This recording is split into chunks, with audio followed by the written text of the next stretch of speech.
It's hard to stand up for Creon. He is the baddie. He is. I mean, there's just no question about it that Antigone she's the heroine. But I said in an earlier video that Creon has his point, and he certainly does. There's an old movie called The Road Warrior, Mad Max 2, The Road Warrior.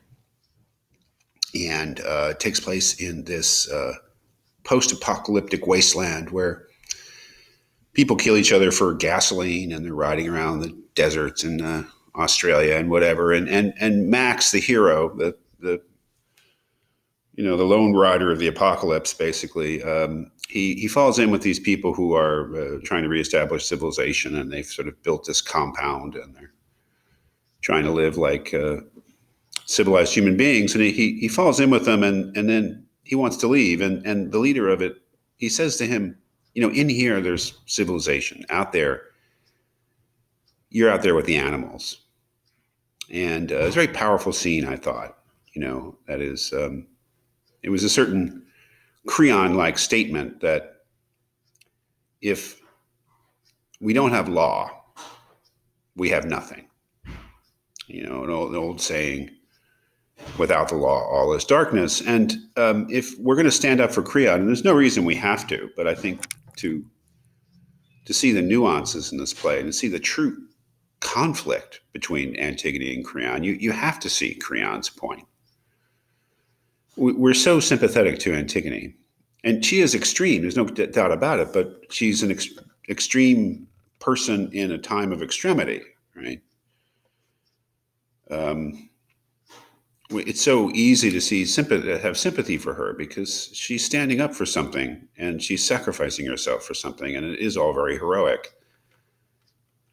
But Creon is standing up for something too, and however flawed a way he ends up standing up for it, where his own ego, his own fears about his masculinity being challenged by a woman are evident. All his flaws, the tragic flaws of the tragic hero. He does have a point. And when he's explaining to his son Hymen, why he's going to go ahead and do this and kill Hymen's bride, his fiancée, he has some interesting things to say. I'm looking here on page 30. At the bottom, he says, "Let her beseech Zeus to her heart's content, to guarantee the bond of family blood. My family, too, have bonds they need to honor. They must observe the discipline I expect from every citizen. The city has to see the standards of a public man reflected in his private conduct. He has to be a man ready to abide by his own orders, a comrade you'd depend on in a battle. When discipline goes, self-discipline goes as well. And once that happens, cities, homes, and armies collapse inevitably. Failure of rule is the most destructive thing." And I think that in the Greek, failure of rule is anarchy. Lack of rule, lack of law.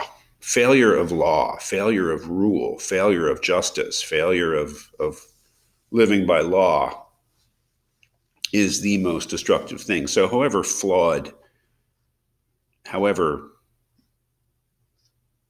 faulty, disastrously faulty, as Creon, of course, realizes at the end, he's made this terrible, terrible mistake in insisting on enforcing the law. And he tries to take it back, we know, tries to rescue Antigone, but it's too late. She's taken her own life. But if he has a point, it is that failure of rule, anarchy, is the most destructive thing. And I suppose whether you believe that is really a matter of your own experience. Have you ever lived in a situation where there was anarchy? Is it the most destructive thing? And sure, Creon he's made a terrible misjudgment, and he's been blinded by his own egotism and failure. As Hymen says to him, you've got to show some moderation. You've got to show some ability to compromise. That the extremity in enforcing a law is probably just as bad, if not worse, in than absence of law. That's what Creon fails to see, and there's no doubt that he's wrong. But I think that the the play loses all of its complexity and all of its profundity if we simply see Antigone as the flawless heroine, and Creon as the pure villain. I mean, Creon is the villain, but in a however flawed a way, he is standing up for something, and that is the rule of the importance of human law, the importance of some kind of order.